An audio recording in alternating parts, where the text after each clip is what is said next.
Pemilik makam ini adalah ayah dari Sultan Ali Mughayat Shah, seorang sultan besar, pelopor kebangkitan Aceh Darussalam di permulaan abad ke-10 Hijriah atau abad ke-16 Masehi.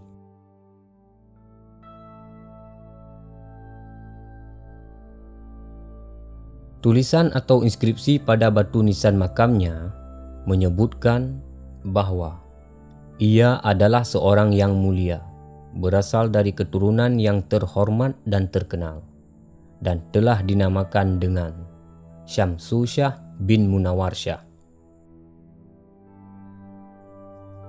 Bagian inskripsi yang menyebutkan tanggal dan bulan wafatnya sudah sukar terbaca, tapi tahun meninggalnya dapat dipastikan, iaitu pada 937 Hijriah atau 1530 Masehi, yakni 1 tahun setelah putranya Sultan Ali Mughayat Shah meninggal dunia pada tahun 936 Hijriah. Makamnya berada di komplek Makam Portumuruhum Mukuta Alam di Gampong Ili, Kecamatan Ulai Karing, Kota Banda Aceh, terletak di tepi timur Kurung Aceh.